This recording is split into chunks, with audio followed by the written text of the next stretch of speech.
Breaking into voiceover is almost like breaking into anything, singing or applying for a job, Mm. right? I try to tap into some feeling I've had previously, and that will usually put me in the right frame of voice to deliver it. And I'm grateful that people are using their voices now to change other people's lives. I'm really Mm. grateful for that. This is the Unbreakable Stories podcast, where we share stories of people just like you who have overcome adversity, struggles, hardship, and the setbacks in life on your way to achieving success. It is through these unbreakable stories that will motivate, inspire, encourage, and empower you to believe if it's possible for someone else, it is possible for you. And now, here is your host for this episode of Unbreakable Stories, Terry Thompson. Welcome to the show. Today's guest is Keaver Brenai. Keaver Brenai is an award-winning voiceover performer, vocal recording artist, singer-songwriter of the children's album The Color of Love Is You, author of the book Grief Relief, Confession Leads to Recovery, and narrator of multiple films and is the trailer promo voice for film and television. She is also a music director, worship leader, public speaker, and philanthropist. Studio and live performance credits include Michael Jackson, Charlie Haden, Andrea Crouch, and U2. Her national brand credits include Amazon Prime Video, National Geographic, Prudential, Netflix, Crayola, General Mills, Kraft, CVS, iHeartMedia, and so much more.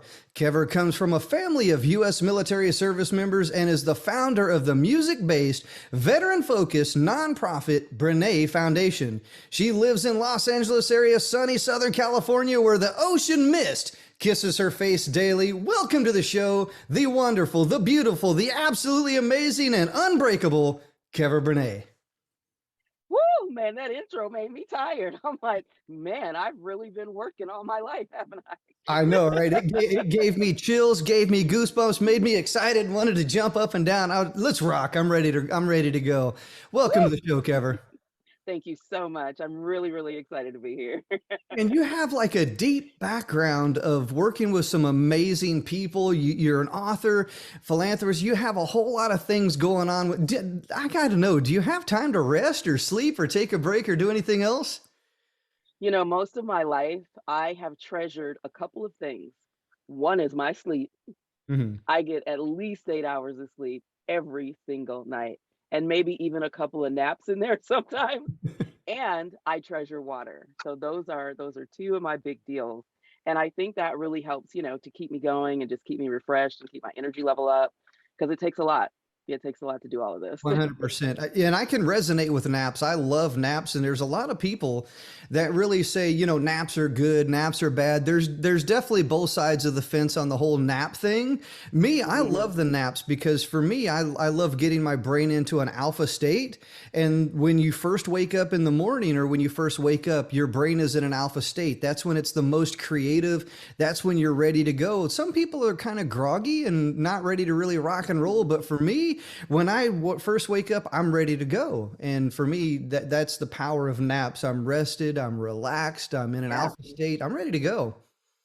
absolutely. Like when I wake up in the morning, if I snooze, I'm kind of groggy. Like I'm Mhm. kind of, but if I either get up and start praying or meditating, or I just get up and get going, I'm good to go. I'm good to go.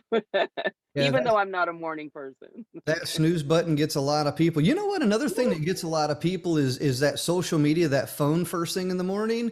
That's a Yeah, bad habit. So I know here on Clubhouse, we was just recently streaming bad habits and breaking bad habits. And that's a bad habit for a lot of people is just waking up, rolling over, grabbing their phone and scrolling through social media.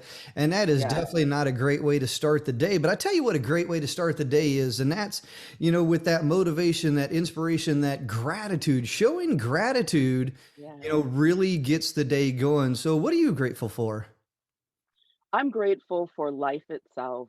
Mm. I've lost a lot in my life, Mhm. and I've lost key people in my life, Mhm. and I'm really grateful that I'm still here. I'm able to have a platform like this one to share my voice, just grateful that I can help someone else through something that I've experienced to hopefully make it easier for them or better for them or just tolerable for them. So I'm grateful for, sacrifices that people have made, like yourself, based on the military, and just even, books that you've written and platforms, where you've spoken. I'm grateful that people are using their voices now to change other people's lives. I'm really grateful for that. And that brings us to the topic of our discussion here for today. Here's the deal. If you want to increase your influence and impact, you must speak up so that you can speak out. Mhm. And Keaver Brenai has a very powerful voice that is changing lives around the world. But here's the big question. The big question is, how do you use your voice to change the world? And that's what we're going to dive into today within our discussion. But before we dive into that, Keaver, I really believe that there's a whole lot more to your story than I've kind of led on here. Do you want to tell us a little bit more about your story? There's a lot to unpack there, but let's hit the big points of some exciting parts of your story, your life, your career, because I feel there's a lot more to it. And it is a lot to unpack. My entire life is a lot to unpack. But some of the big points. I started out in the entertainment industry. I believe I was like 12 years old, and then from there, I just kind of, moved forward doing background singing. I moved forward doing musicals and plays, and also different, on stage performances. But I fell in love with the studio. I wasn't really excited about being out front and being the lead singer, but I really loved, being the support voice, And after that, when I got to college, I learned about voiceover, and I learned about being a voice actor instead of, being on the camera. You're kind of behind the camera. And the voice acting part of it is still very essential to whether it's marketing or ad sales or even in a movie or training materials. Being that voice is very essential to make things happen in the world. And I really, really fell in love with that. And along that journey, I continued to sing, and I've performed at the Hollywood Bowl. I've performed with a lot of great Grammy Award winning people. And my voice has really afforded me a career that I love, that I absolutely love. And I'm glad that I'm still doing it today. And I'm positive I'll be doing it until the end because we always have to use our voices. So my life is a life of voice. I love it. And you have a stunning voice, by the way. I could sit there and I could listen to your voiceovers, your narration, your ads all day long. It's almost like ASMR. When you get a great voice or a great sound, you're like, oh, that is so welcoming. That's inviting, that's soothing, that's exciting. And that's one of the questions that I really want to kind of dive into, because here's the thing. And it reminds me of inflection. So inflection is really, it's the rise and fall in the pitch and the tone of your voice. And as a voiceover artist, inflection is really important. You have to know when to rise here, when to go down here, when to kind of go there. And it really takes people on a journey within the audio or within what it is that they're listening to. So I have to know, how do you use inflection? How do you use inflection to motivate, inspire, encourage, empower, really take people on that journey? How is inflection to you? In voiceover, as well as in singing or even public speaking, for me, a lot of times the directive that comes to us as actors is to move the audience in a specific direction. So, if you're doing something that is kind of girl next door, or you're just talking to your friend, you'll have a conversational voice, just like how you and I are talking. Mhm. Sometimes we have to have some sort of anthemic read if we're doing something medical and we care about someone and we really want to get the point across that we can help you, Mhm. right? Sometimes you have to do one where you're doing an anthem for like Nike, and you're like, just do it. Nike is the way to go. You've got to be energetic and you've got to move the needle, right? So there's different ways that you can use that voice, and if you're doing a cartoon character, you might want to talk like a little baby, and you just want to get the kids involved and you want to do something fun for the babies. I So there's love lots of different ways to use the voice. I love it because, here's the thing. I've done commercial work as well too, and I know how challenging it is. I mean, you and I've shared a story with you about the 152 takes it took me to get one take perfect, and oh my goodness, it was so stressful because it was for a security company, and I was like, man, I cannot get my inflection right. I can't get the key points right, and it just didn't come out right. So when you're recording, I know there's a lot to think about. It's like you mentioned different things, showing empathy, showing care, showing concern, excitement, showing, that fun side, like, hey kids, today we're going to do this and, whatever, I know how stressful that is. So when you find yourself in that moment of either making a decision or you made a mistake, how do you approach that? Sometimes you can misread the directive, and that energy doesn't always mean loud, Ah, right? Sometimes you have to retake it. You have to do it over again. Energy doesn't always mean, hi, here we go, guys. We're really energetic. Energy could just mean intensity. mm, Hey, here we go, guys. We're going to take care of this. We're going to do it right now, and let's get hyped up, I like right? So sometimes you have to rethink it and regroup. I love that. And, here's the thing that a lot of people often confuse. You hit a great point there, and that's loudness. So as a producer, as someone who mixes and masters, because I have a recording studio as well too, and a lot of people often mistake loudness for better. And that's not always the case. Yeah. You can talk about compression and talk about, all these, all the nerdy stuff within being a music producer. And I could talk plugins and Pro Tools and stuff with you all day Yeah, long. yeah. But people often confuse loudness with better or greatness, but that's not the Mhm, truth. You just literally proved it right there that sometimes being right there, like here's focused. Maybe that's better. mhm. I don't know. Yeah, totally agree. And sometimes it even gets the point across more Mm, effectively. I Depends get on your that. audience. Yeah. I can resonate with that, and it's one of those things that unless you've really been down that path and experienced that, it's like, you can do the whole rah rah stuff, or you can be more aligned or more focused with how, because the delivery is important. It really is. Mhm. And Yeah. if you do not deliver a message accordingly, it'll 100% miss its mark, especially with marketing and advertising, which I know that you're a voice of some great commercials. So when you're trying to deliver that message, the end result is buy this stuff or visit this website. There's a call to action in that. How Mhm. do you deliver a powerful call to action when you're focused on a commercial? Most of the time, like 90% of the time, you have a director there. Mm, So you could do it totally incorrectly and mm, they'll redirect you, got and it. then you can effectively and perfectly get the point across. But you have to, or at least for me, I'm not sure if everybody does this, but I usually try to create in my mind something that I've done along the lines of the commercial that I'm doing, Mm. right? I try to tap into some feeling I've had previously, and that will usually put me in the right frame of voice to deliver it correctly the first time. Hmm. Do you ever find yourself getting inside your own head? Because I know me, Yes. and I'll share this as an example. I was having a great conversation with a gentleman, and he was talking about the voices in his head. He even gave his own voice a name too, and I was like, "That's awesome! You got the voice in your head has a name." So it ended up being a great conversation. So how do you handle those little voices in your head that kind of slow you down, hold you back, overthink things? How do you handle that voice? Yes.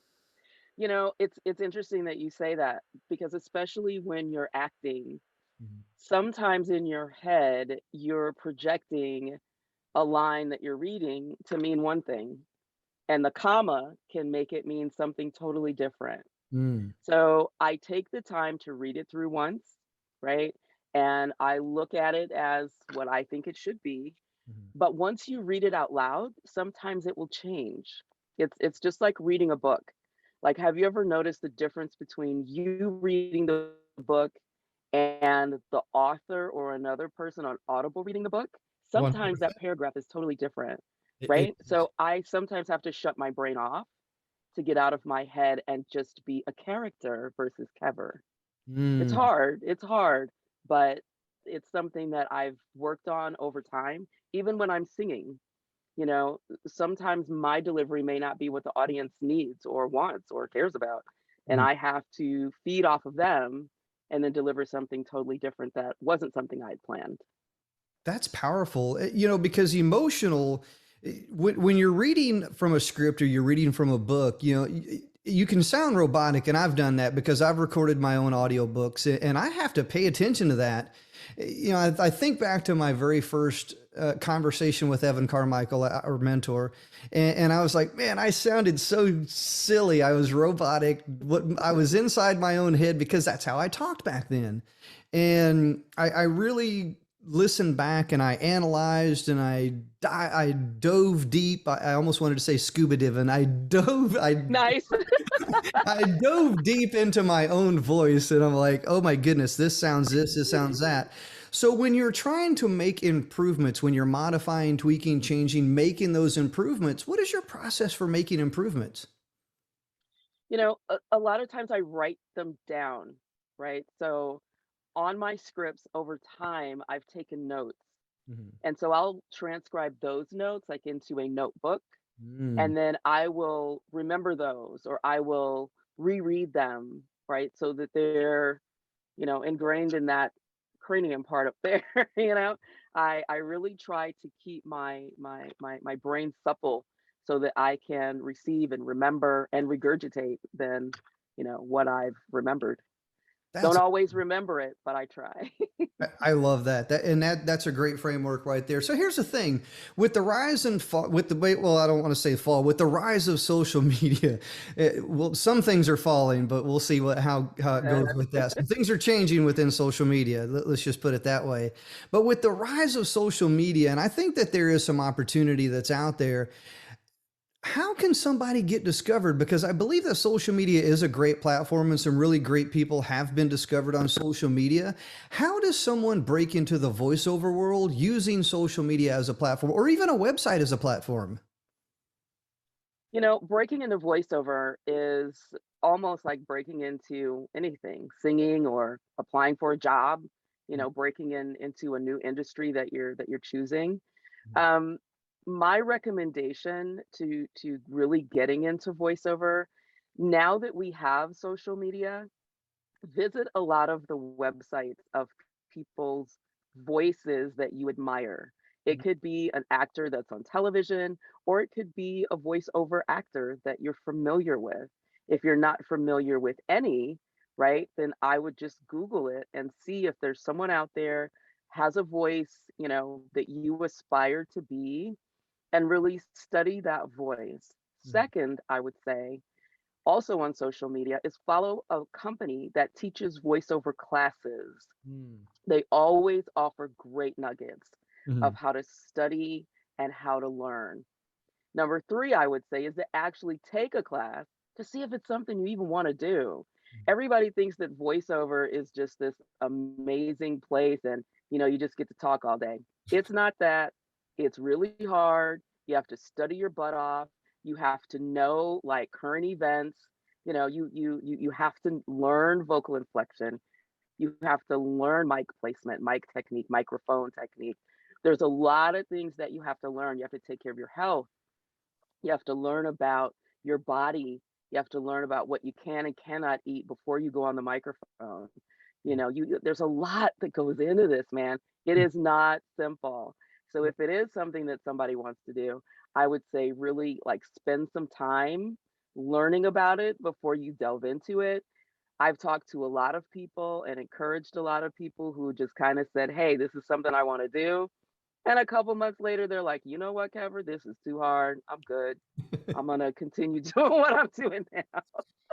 And that reminds me, some people are interested, but there are not very many people that are committed. And I think there's a huge Yes, difference between being interested in something or committed. yeah, And a lot of people see other people doing things like people watch you and we're doing it. Oh, I can do that. We'll go ahead. Let's see yes. it. What you got?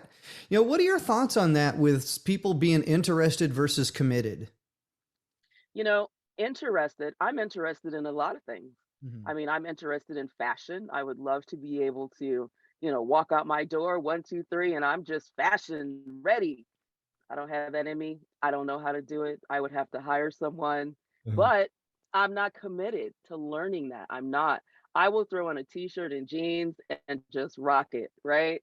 I Mm. am not committed to learning about fashion and what colors go with what seasons and what highlights what for your skin tone. Not committed, but I am interested. Big Yeah. difference. 100%. You know, my wife gets on to me all the time about, you know, dressing a certain way and this, that, and the other. I'm like, look, I'm perfectly comfortable with the sweatpants and a shirt. I'm good with Yep. it.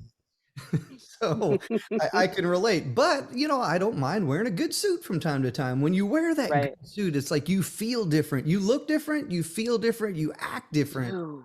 Yes. It's Yes, you crazy walk how different, that don't works. you? Yeah, you Yeah. have like a little swagger about yourself. It's like, oh yeah, I'm on. Yes. Yes. You know, when you see somebody that looks nice, they act nice, that they got that little swagger. But so tell me, what is Keaver Brenai swagger?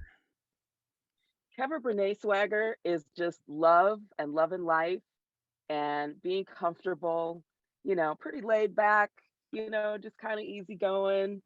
That's my swagger. I don't like, just chaotic things.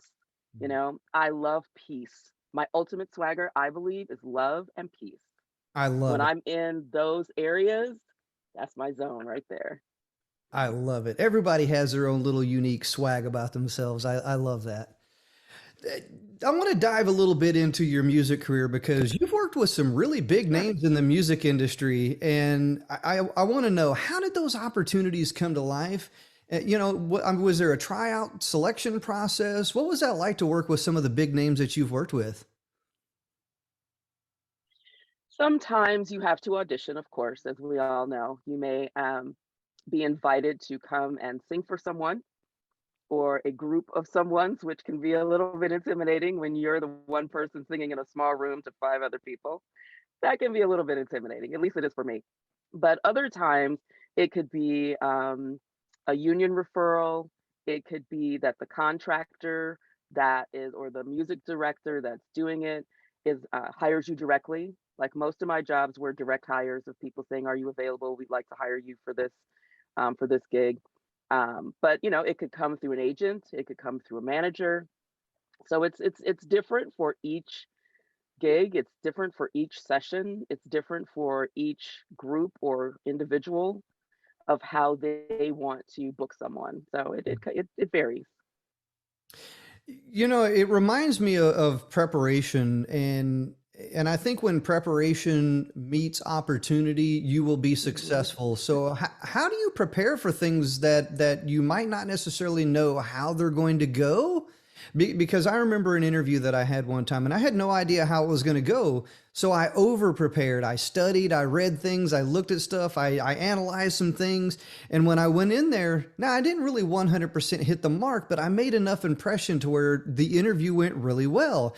Mhm. How do you prepare for things like that when you're unaware of, you know, what to be prepared for? You know, for me, along my music journey and voiceover journey, acting journey, writing journey, just every journey, I've learned in college and actually in high school, our teachers taught us to train like sports athletes train. Hmm. So you train during off season, you train all the time.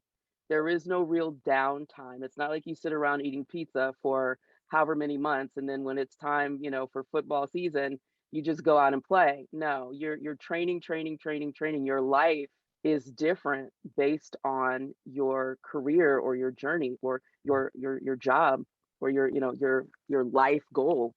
You make a decision to stay ready. You make that decision. So in everything I do, I have to watch, not eating dairy before something. I have to be careful, not to have certain foods at certain times. I have to make sure that I exercise. I have to make sure that I get sleep. I have to make sure that I drink water the day before because the water that you're drinking today is not necessarily going to hydrate you enough. You have to already, be hydrated, as we know. So just being prepared all the time, in this industry, you can't necessarily get ready on a dime. It doesn't work like that. You have to stay ready, Mhm. right? So whether that's practicing every day with your warm-ups, whether that's practicing mentally with meditation, whether that's practicing health-wise, what you eat, what you drink, how you sleep. You have to just stay ready, Hmm. like really, honestly. And I don't think that's just for my industry. I think that would be effective in any industry, right? You just have to stay ready. If somebody needs you someplace right now, you can't get ready on a right now. You either show up ready or you show up not ready. You That, know, that actually you can happened to lose. me. You can So lose a lot by not staying ready. I jumped on a Zoom call one time with a lady, and I didn't know what was going to go on. It was just like, hey, we should have a Zoom call. Let's connect. Great, let's connect. Got on the Zoom call. Next thing you know, I'm hearing recording in process. I'm like, what? Oh my and, goodness. and she just started diving in, asking me questions, and I'm like, let's go. Right? Wow. Kind of a thing. I had no idea. I didn't know what we was going to talk about. No script, and you know, we ended up talking, I think for about 30, 45 minutes, we ended up talking. Okay. And once again, that kind of goes right in with what you're talking about. When preparation meets opportunity, you will succeed. And a lot of people talk a big game that's out there, and they really don't know what they're talking about. I'm just going to throw it out there like that, very blunt, very direct. I'm not going to hold no sugar back, no punches back, no nothing back. There are people that out there saying, I'm this, I'm an influencer, I'm that, whatever the case may be. And I was like, no, you're not. You can type well, but you know, typing well and actually doing what it is that you say you are two completely different things. And I see a lot of that, and that kind of falls in line with a little bit of imposter syndrome. And there's a lot of, and that I think is the cause of imposter syndrome. You want to be this, you want to be that, you're trying to be that. I applaud and appreciate the effort, you know, and we all learn from our mistakes. So I know I have a framework for when I learn from mistakes. And I believe me, I make mistakes every single day because I'm trying to do things and they don't always work out as planned. And oh my goodness, you know, when that failure happens, it can really debilitate you. It really can. And there's a lot of people that quit once that thing does happen. So have you ever had something that happened that just completely stopped you in your tracks? Yes. Actually, one time I was hired to do a voiceover job, Hmm. and I started reading, you know, they gave me the direction and I started reading it, Hmm. and they said they wanted it natural, Mm. just, you know, total conversational, natural feel. They said, just be you. So I started reading it just like how I'm talking to you. Yeah. And the lady says, you know, that's really not what we're looking for. Mm. And I was like, right? I'm like, so can you explain to me what you're looking for? Yeah. And so she says, we're kind of looking for like a voice that's more like this, that just like, you Oh, know, she started reading it herself. And I was like, no problem. It stopped me in my tracks though, because I had to really think about that to say, because there were two things happening in my head. It was, they don't like me, they don't like my voice. That's what my head was saying. mm, But my heart was saying, girl, you got this. You're an actress. So I said, read it for me one more time. So she did. And mm. so then I was like, okay, so like we're gonna go here and we're gonna go there and we're gonna be a Tony Valley girl and we're just gonna read it like this. And she says, oh my God, you're amazing. We're gonna hire you for the next one as well. I know, And I totally was tubular, like, right? yeah. Oh my God, it's like so. Oh my God. But I could have said, what am I gonna do? You don't like me. Forget Yeah. this. I'm not gonna do it. I could have really been afraid and just punked out. But Yeah. I stopped dead in my tracks. I regrouped like instantly. And Mhm. I was like, come on, girl. Come on, Kever. You can do this. You can do this. And I just had to rethink the whole thing. I had to reset, just stop dead in my tracks and reset. I love it. You know, I catch people off guard as well too, because depending on which multiple personality disorder takes over on my voice, it, and I mean that with love, of course. You know, being vocally gifted, because I like to believe that I'm vocally gifted as well too, You and are. and I tell people, I was like, bro, don't get it twisted. I was like, I'll take you to the dirty South if you need me to. And people like, what would you just call me? I love And it. I love it. and I was like, and it was like, bruh, You know, and it's kind of one of those things. I was like, don't get it twisted. I said, I'm multicultural, I'm multi-diverse, I'm multi this, I'm multi that. I was like, I can be what you want me to be, but you know what? At the end of the day, I'm me. That's And what's up. it doesn't connect very well with people. So when I hear you say that, that's what it reminds me of right there. It's like, no, we're looking for a Valley girl. Well, gosh, if you was looking for a Valley girl, maybe we should have went back to the mall and, you know, whatever the case may be. Anyway, throw some Right. throw some Debbie Gibson on and call it a day. There you go. There you go. I love it. I love So you're also an author. Let's go ahead and dive a little bit into your books. I love the books you have right there behind you, though. You have both those books, amazing books, by the way. And I Thank wanted you. you're absolutely welcome. And I want to dive into those. So you have your book there, Color of Nature and Grief Relief. So as a fellow author, I've written multiple books myself as well too. And believe me when I tell you that I know the challenges of publishing a book. And, you know, especially with illustrations, because I'm not an illustrator. I can do some graphic design, but I'm not an illustrator. And I love the concept of your book, Colors of Nature, where the artwork is clay sculpture, which I think is really unique within that. So tell me, what was it like working with your illustrator with the clay sculptures? Because I believe they're stunning. They really are. And, you know, what was that process like of like, hey, this is what I want. This is what I want. Did you kind of give your illustrator the freedom to do what she wanted? How did that work out? Well, it was an absolute blessing because the illustrator is my best friend, Kathy Shepner. And Kathy used to work for Disney. And, you know, she's just amazing at what she does. I mean, everything that she does from painting to sculpting, like all sorts of different creative things that she does. Like she literally like painted it's an 8 by 10 foot Mm. portrait on my wall.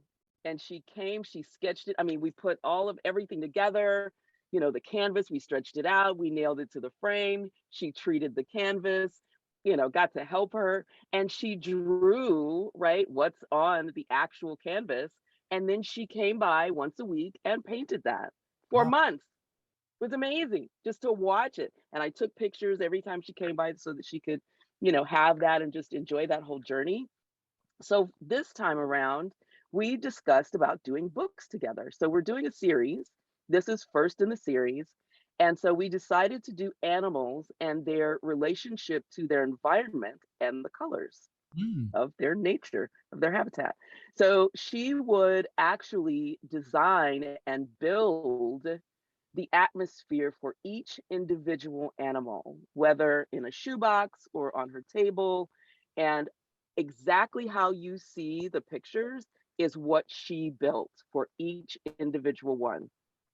Sometimes I would write first and she would build it around what I wrote. Sometimes she would build the animal first and kind of change some things. And then I would write around that. Like for the elephant and having the rose, you know, we would kind of maybe change up the words to just have some inflection on the red and the rose and have you given someone a rose, right? So it was just an absolute beautiful collaboration. So we're already working on the next one in the series. Not gonna, no spoilers here today, Wow. but it's gonna be amazing as well. I love it. And I thought that was really unique because I grew up with claymation. I remember watching a lot of the old claymation animation shorts on TV. Mhm. And to see a book that's done in that style, I thought that was really unique. It's really kind of bringing back the whole claymation thing. Yes, and we're don't worry. We're gonna have some shorts for you. We're gonna Ah, do full out cartoon shorts and yeah, and pitch them and everything. And I'll put that on my vision board. They're gonna be on Netflix. oh, here it comes. I Here it love it. comes. I love that with Keaver Brenai's absolutely stunning voice. That's right. I That's love it right. 100%. And you know, writing books once again, it is a process. I remember my very first book that I ever wrote. It didn't really take me that long to write it, but oh Right. my goodness, it took me forever to get it published, edited, and then published. And nowadays, I think it's a lot easier for authors to really get published, especially with Kindle Direct Publishing. You know, it's a lot easier for authors to get published out there. But the big thing is getting that distribution for like video, turning books into like audio or turning books into video. What has been your process with that? I mean, is there anything that maybe someone wanting to try to break into either the video world or the audio world? Do you have any tips for authors that want to turn their work into like an audio or video? Sure. I have not done the voice for my book yet. Mhm. And the reason is the book is still difficult for me. You Mm. know, the grief book is still difficult for me because each time I talk to someone about it or I relive a chapter or somebody, tells me how it's touched them, it's still tender for me. So I'm not sure if I'll hire someone else to do it. I really do want to do it, but I'm not sure how and how long it will take me to really get into that headspace. Yeah. But one area that has been really successful for a lot of people that I know is the ACX part of Amazon Mhm. for people to jump on there and read their own book and even use that as a demo or, a way to reach out to other people to offer to read their books and get paid for it. Yeah. There 100%. is an absolute area that you can reach out and do that for And, people that like to read long form. and ACX is a good platform. So I've published on ACX. My very first audiobook I published on ACX. And Nice. and I see there's an opportunity for voiceover, people with good voices, strong voices, to put some of their work out there to where people can hire you on directly on ACX as well too. And that's a good distribution platform. But for me, I'm going to be brutally honest. As an independent author, I've been approached multiple times about, hey, we're interested in your work. We love your work. We want your work. We want to distribute it. We want to publish it. We want to do this and that and the other. And I have chosen to stay independent. Mm, I have made that choice, and I've done that intentionally and on purpose, because at the end of the day, Amazon is not interested in selling your books. These right. publishing companies, bottom line, you're another customer, you're another client, you're their content, and that's what they're Mhm. focused on. They're really not worried about getting you out there. So here's where I kind of want to go with that question. How important is it to own your own work and be an independent publisher or independent author or artist, whatever label we want to put on that? Because I have my opinion about it. I just want to get your opinion on remaining independent. I've sold way more books independently than I have on any other platform. Mhm. Whether it's when I go out and speak someplace, if it's just, people that see me as a voiceover actor and then learn that I've written books, I have it in the signature of all of my emails. So it's like people will just reach out to me or go to my own website and purchase, right?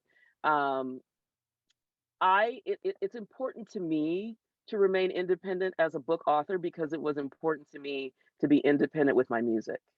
So I think just naturally the independent side of it was important to me versus like in music, you could release it on someone else's platform and you get 10% of a Mhm. record deal.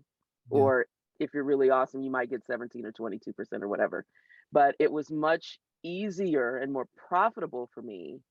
But of course, you have to have a following and you reinvent yourself over time and time and time and time again, as most actors and people do, Mhm. just to keep your name fresh, to keep your product fresh, So I look forward to learning a lot about that with you Mhm. of, how to reinvent myself and just, rebroadcast my message of my books and stuff in new and more effective ways. So yeah, I looking love forward to that. it. And it's betting on yourself. And that's one of the things that I see a lot of authors struggling with out there, because they're not willing Mm, to take a chance on themselves and bet on themselves. They're thinking, oh, I'm going to put something on Amazon.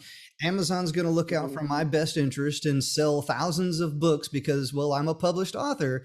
And that's not always the case. So, yeah. being your own biggest fan is the number one thing that you can do as an author. So for me, I chose to remain independent because I control the flow. I control where it goes. I control the voicing, the messaging, the marketing, the advertising, the sales. So you hit on all of those key points that is 100% true for an independently published author, because at the end of the day, a publishing company is going to take their bit. You're going to get a little bit, maybe, if they're focused on selling you, or if they have a new hot artist or new hot author that they're focused on, and you might not necessarily be the focus. So for me, I'll be honest with you. I've had somebody say, well, your book's ranked this on Amazon and you don't have very many reviews. And I was like, well, I'm not trying to be an Amazon bestselling author. I was an Amazon bestselling author like 10 years ago. Yeah, that was 10 years ago. But you know what? I'm more focused on being a Terry Thompson bestselling author, not an Amazon bestselling author. Yeah. You get people that are saying, well, I'm a Wall Street Journal or, New York Times or USA Today. Believe me, I've worked with all of those types of authors. I've worked with New York Times bestselling authors. I've worked with USA Today bestselling authors. And you know what? At the end of the day, I always want to put in their head, be a you bestselling author. And I love that. That right there is important. You control that narrative. You control that flow. You control where that goes. So when I coach, teach, train, mentor authors, that's the number one thing that I try to get them to believe in is you. That's important. All right. So I have to know, what is the most challenging problem that you've ever solved as an entrepreneur? Because as entrepreneurs, I believe that every single day we face challenges, we face things, we face struggle, adversity, hardship, roadblocks within our life or within our business. What's the most challenging thing that you've ever had to overcome, and how did you do it? The most challenging for me has been time management. Because I do different things within my entertainment journey. So I have to manage my time between actually auditioning for voiceover, actually doing the job of voiceover, marketing for voiceover. And even if it's not, I'm marketing myself, it's talking to my manager and actually getting them material that they can market. It doesn't just like grow on trees. I mean, you have to have meetings and talk about it and discuss your marketing campaign for the holiday season, or marketing campaign for the top of the year, or marketing campaign for the summer. Then you've got to put some time in there for, are you writing a new book? Are you marketing the current book? Are you studying for, going out to do public speaking for something you've hired for, you've been hired for, and you need to learn what reason you're doing this speech. Is it for a women's conference? Is it for, an inspirational summit or something like that? I mean, you have to spend that time. Then you have to sleep, you have to eat, you have to exercise, you need some downtime, you have to pray or meditate, you need some quiet time. And I have to go to the beach, I've got to do some grounding, I've got to do all that stuff. So time management was really difficult for me in the beginning, right? And the way that I dealt with it and still deal with it, I write everything down, but I write it down in multiple ways. So sometimes I write it on my iPad and it's color coded. Sometimes I write it in a planner, sometimes I write it out on my easel as goals and things. And I write one big word for the day. I erase that. I write one big word for the next day. Sometimes I'll write things that I'm, a vision board, that's timing for me. Some people do vision boards for the year. I do vision boards for the year, for the quarter. Sometimes I do vision boards for a season, right? If it's a big ticket item of something that I'm working on. So that time management was really, really, really hard. And I must admit, it's still difficult to stay on top of it, especially when you get more jobs and you book more things in certain seasons than in other seasons. And then if you're not booking, like if everybody's quiet for the holidays, how do you effectively still use that time? Right? You don't want to just be a couch potato. How do you still effectively use that time? So mastering time management has been the biggest thing for me as an entrepreneur, because you're on your own. You don't have anybody, you're not clocking in, you're not, somebody saying, hey, lunchtime is at this time, you got to be back by that time, you have to do this project by this date, and you have to make sure that you do this before this time. You don't have any of that. You don't have anybody barking at your back. You better bark at your own back and make it happen. I love it, and it reminds me of one of my frameworks, which is the 4 C's of being an entrepreneur. You talk about seasons, and you talk about time management, task management, self management, all these different things. And I strongly believe that when you follow the 4 C's, which is create or consume, create, collaborate, and contribute. Those 4 C's right there, that really helps you manage your time a whole lot better, because you're either consuming, knowledge, you're filling yourself up, you're filling your cup so that you can give back to others. You're creating so that way you can give back to others. And then you're collaborating and contributing. So you and I, we're collaborating, we're contributing, we're kind of, we're cross-pollinated into both of those categories. And I truly believe that if you want to manage the time, because here's the thing, time's going to move with or without you. It truly is. Time really does not care about how you feel, how you think, whether you're in a season, you're not in a season. It's going to keep on going, and it's overwhelming. It's a fast moving train that you will get skull dragged behind if you don't hold on tight. It truly is. And I can relate to that. It took me a long time to grasp the idea of I am in control. I am in charge. What I choose to take action on every single day is what gets results. And whether those results are big, small, positive, or negative, I can modify, tweak, or change, continue taking action. And I think when you take ownership in what you can control within your day, that will help you manage your time a whole lot better. I totally agree. And you have to take ownership. You have to take control. You have to make up your mind every single day. And sometimes multiple times per day, right? You make a decision on what you're going to do. You make a decision if you're going to follow through. You make the decision if you're going to reply to those emails on time, in a timely manner. You make the decision if you're going to exercise today. You make the decision, if you're going to work until midnight and wake up tomorrow tired. Maybe you need to just work more efficiently and, just choose a few things instead of many things. Checklists don't always work. Sometimes you just choose one thing and you do everything that has to do with that one thing and knock it out of the ballpark. So I totally agree with you. Ownership is key. I love it. I call it the bottom line up front, which is my planner right there. The bottom line up front planner, focus Nice. on that one thing. Get to that most important thing you must do every day. So I have kind of a fun question for you, and I call this one the stadium question. I love the stadium question. You're in a stadium packed with thousands of people, right? All eyes are on you. How do you reach that one person all the way up at the top in the nosebleed section? How do you motivate, inspire, encourage, and empower that one person up there who might not necessarily be directly connected to you on the stage? How do you reach that person?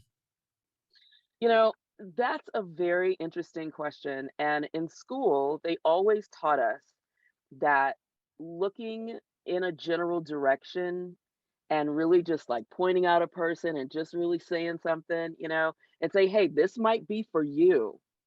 And you don't know how far back that you goes. But I know even for my singing, like I think the largest stadium I've ever performed in was the Hollywood Bowl. Not sure how many thousands are seated in the Hollywood Bowl.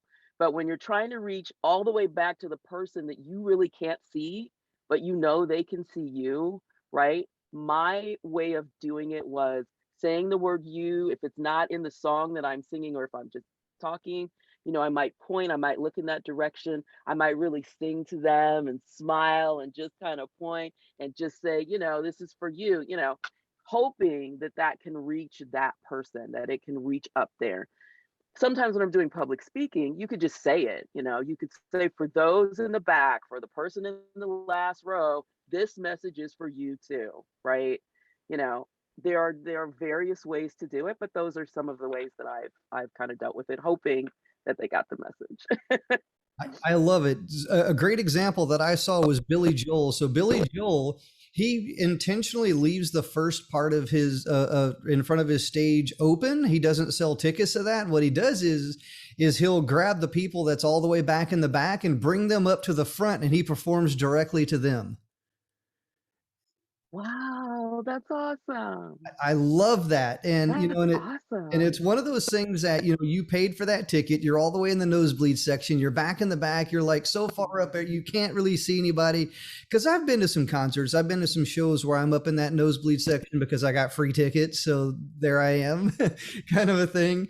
And it's always true. You always feel so disconnected to what's going on. You're looking at the Jumbotron, like, oh, there it is, kind of a thing. And when I saw Billy Joel doing that, bringing people from the back of the audience all the way up to the front row, and he performed to them.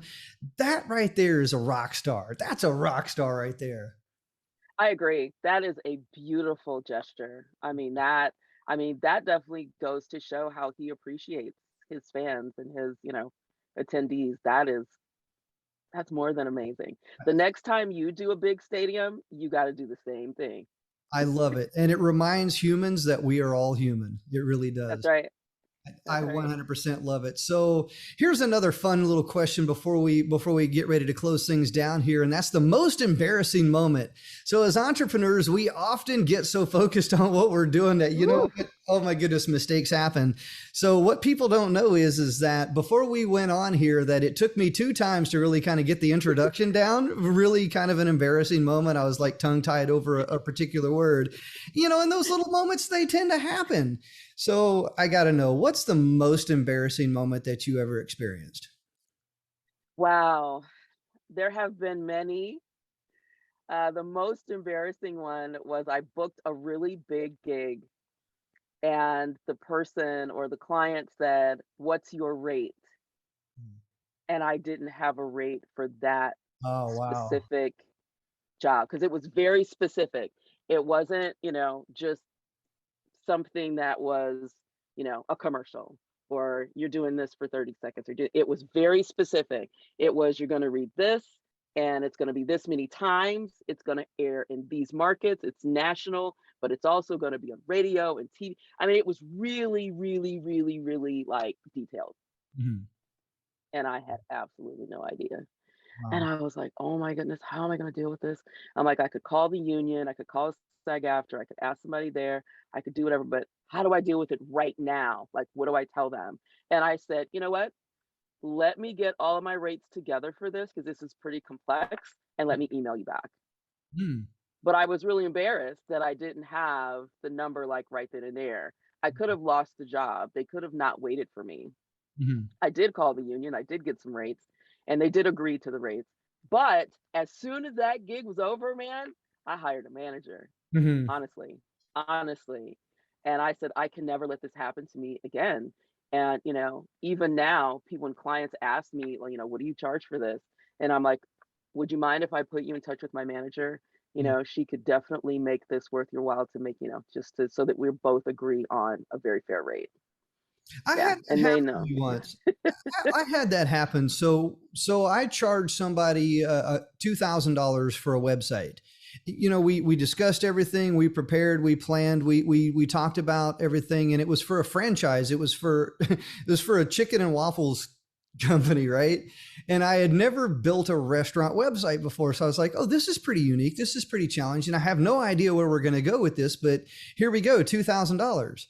And I was like, that's my rate for building this. Cause as I was thinking about it, I was like, man, here's all the complex stuff, the menus, the ordering, the Uber, all these different things that's going to tie into it, the plugins, all these different things.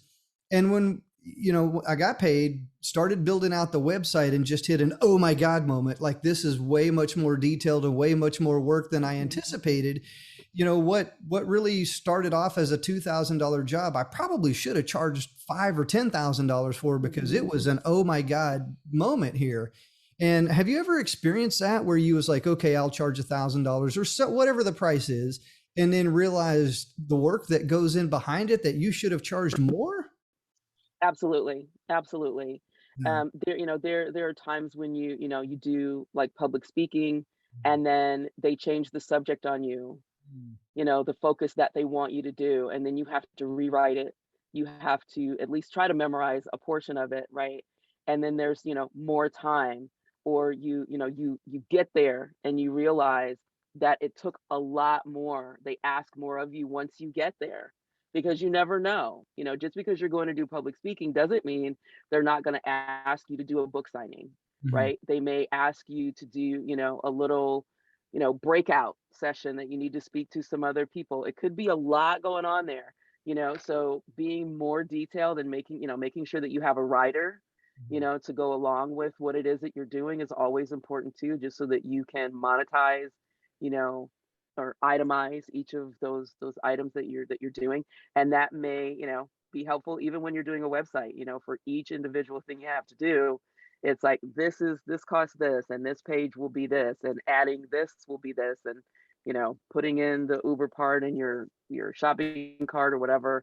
I don't know websites, but like all of those different That's what things, we did. We really. itemized everything. We 100% itemized everything. I was like this. Yeah. So when I did my SWOT analysis, yeah, I was looking for strengths, weaknesses, Hmm. opportunities, and threats when I was working with this customer because I had never built, chicken and waffles restaurant website before. I tried to plan it out the best that I could. We itemized everything. I was like, here's your bill. And then they Yeah. came back in afterwards and was like, "Oh, well, what about this? Well, what about that?" I was like, "Hey, we have an agreement. You already paid. We already agreed. We already itemized." I was like, "Okay, now you want to come back in with all this extra stuff? We can either do another bill if that's what you want." It's just kind of one of those tricky situations to where, we ended up just giving everything back. We built everything, did what we agreed and was hired to, and just turned it back over to them Hmm. and said, "Well, now it's on you if you want to fix it." Yeah. Yeah. I agree. I didn't I want to do agree. it And that it's, way, but that's what it turned out to be. yeah, have to be very, very careful. No. Very, very careful when it comes to those contracts and commitments. All right, That so I brings us back to that commitment work. 100%. So I have a couple more things here before we wind things down. So, but I Sure. got one golden nugget. If there's one golden nugget, here's the best piece of advice. It could be within anything that we've talked about today. I want to know what that one golden nugget is that could motivate, inspire, encourage, or empower anybody out there listening. What would that one golden nugget be? One golden nugget, I would definitely say to be 100, bring 100% to the game, show up with 100%. Even if you're unsure, I would still say come to the table every single moment, every single day, every single opportunity with 100, because that 100 energy will usually save the day. I love it. I 100% love it. Kever, thank you very much. So I want to dive into some current projects and ways that Sure. people can connect with you. So what are you currently working on? And anybody that wants to connect with more from you, how can they connect with you? Currently working on some additionals to the film All Light Everywhere. If you're a moviegoer and your city is open for you to attend movies, it's still in theaters, All Light Everywhere. It's also available now every place for streaming. It's on Hulu, it's on Apple, it's everywhere, everywhere, everywhere, everywhere. All Light Everywhere. It's available everywhere. Even on DirecTV, you can catch it there. And we're working on the website now so that you have a journey through the film along the website. So that website is almost like going to a museum, so that you're learning about all of the things that were discussed in the movie. And I'm the voice for that as well. So we're working on that, getting all of the words together, getting the whole vibe right of what I'm saying and how I'm saying it, and marrying that to different sections. And there's a scrubber created on the website so they can scrub through, and my voice is telling you how to do all of that. So that's one of the big things. Also, as stated before, Kathy and I are now working on the next book in our series of the Brenai Learning series. So working on our next children's book, which will be released Q1 of 2022. And if you want to get in touch with me, you want to reach out to me, you can reach me at Keaver, Keaver, at keverbrenai.com. That's Keaverbrenai.com. And on that website, you can hear my voice, you can hear me sing, you can hear me talk, and you can learn more about my book. So I look forward to hearing from everybody. Awesome, Kever. Thank you very much for an absolutely amazing conversation. We'll make sure that we have all of the links in the description on all the places that this is shared across. Thank you very much for your time. Thank you for a great conversation. I am definitely wishing you all the best and continued success. And I am 100% grateful for you and the things that you are doing. You're changing lives, changing minds, and you're making things happen. Thank you so much. It's been an amazing and great time talking with you.